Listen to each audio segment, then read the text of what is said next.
मित्रों, गरुड़ जी अपने माता को दासत्व से मुक्ति कराने के लिए वचन दिए और कहे कि मैं बिना अमृत लिए हुए नहीं लौट सकता, मैं अमृत जरूर ले आऊँगा और तुमको दासत्व से मुक्त कराऊँगा।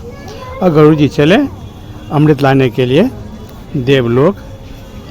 गरुड़ जी ने बड़े वेग से अमृत के स्थान में प्रवेश किया। उन्होंने वहाँ देखा कि अमृत के पास एक लोहे का चक्र निरंतर घूम रहा है।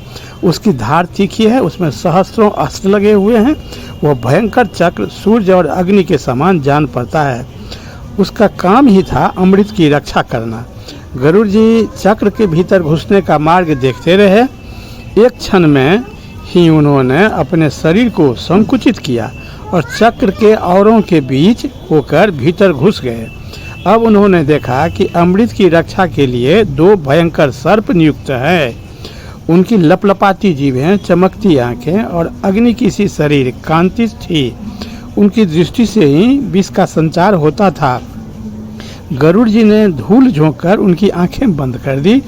चोंचों और पंजों से मार मार कर उन्हें कुचल दिया, चक्र को तोड़ डाला और बड़े वेग से अमृत पात्र लेकर वहां से उड़ चले।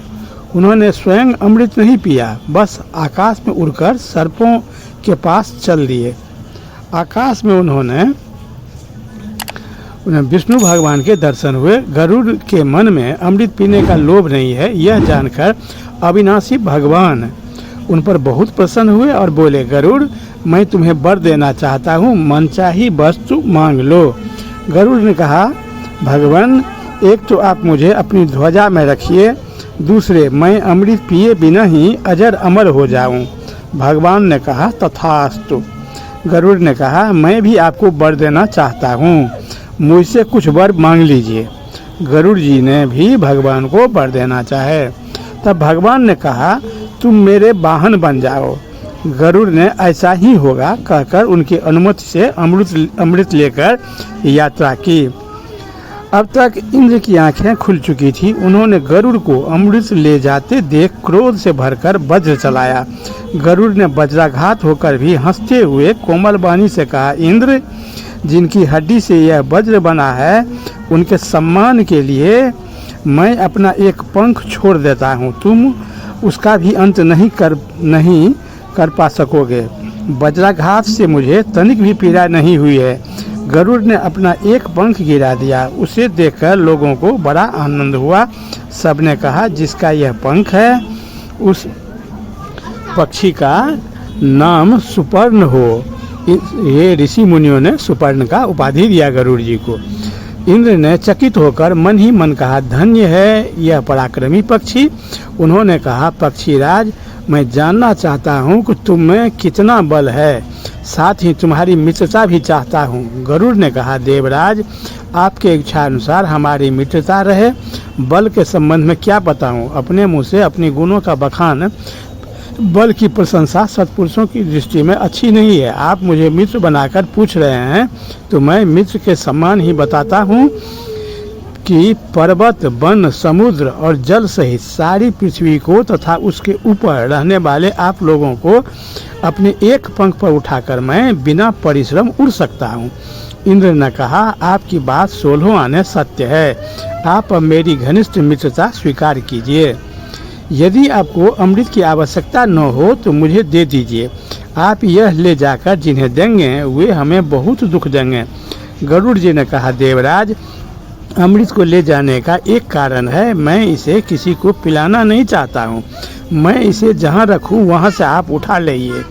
इंद्र ने संतुष्ट होकर कहा, गरुड़, मुझसे मुँह मांगा वर ले लो। गरुड़ को सर्पों की दुर्दशा और उनके छल के कारण होने वाले माता के दुख का स्मरण हो आया। उन्होंने वर मांगा, ये बलवान सर्प ही मेरे भोजन की सामग्री हो। देवराज इंद्र ने कहा, तथास्तु।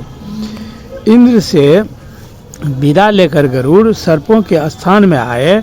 वहीं उनकी माता भी थी। उन्होंने प्रसन्नता प्रकट करते हुए सर्पों से कहा, यह लो, मैं अमृत ले आया, परंतु पीने में जल्दी मत करो, मैं इसे कुशों पर रख देता हूँ। स्नान करके पवित्र हो लो। बिना स्नान किए हुए भगवान का प्रसादी भी ग्रहण नहीं किया जाता है, और ये तो अमृत है, शुद्धता पूर्वक इसे ग्रहण करो। इसलिए मैं इस कुसा पर रख देता हूँ, तुम लोग पहले जा कर के स्नान करो, फिर उसे पीना। अब तुम लोगों के कथनानुसार मेरी माता दासीपन से छूट गई, क्योंकि मैंने तुम्हारी बात पूरी कर दी है। सर्पों ने स्वीकार कर लिया। जब सर्पगण प्रसन्नता से भरकर स्नान करने के लिए गए, तब इंद्र अमृत कलश उठाकर स्वर्ग में ले आए। मंगल कृत्यों से लौटकर सर्पों ने देखा तो अमृत उस स्थान पर नहीं था। उन्होंने समझ लिया कि हमें बिंता को दासी बनाने के लिए जो कपट किया था उसी का यह फल है। फिर यह समझकर कि यहाँ अमृत रखा गया है, इसलिए संभव है इसमें इसका कुछ अंश लगा हो। सर्पों ने कुशों को चाटना शुरू किया। ऐसा करते ही उनकी जीभ के दो टुकड़े हो गए। अमृत का स्पर्श होने से कुछ कुश पवित्र माना जाने लगा। अब गरुड़ कृतकृत्य होकर आनंद से अपनी माता के साथ रहने लगे। वे पक्षीराज हुए, उनकी कीर्ति चारों ओर फैल गई और माता सुखी हो गई। और गरुड़ जी भगवान विष्णु के वाहन बन करके रहे। तो मित्रों, बहुत बहुत धन्यवाद। ये अमृत लाने और गरुड़ जी द्वारा अपने माता को दासी से मुक्ति कराने की कथा मैंने सुनाई। इसके बाद की कहानी अब आगे की वीडियो में प्रतीक्षा कीजिए। तब तक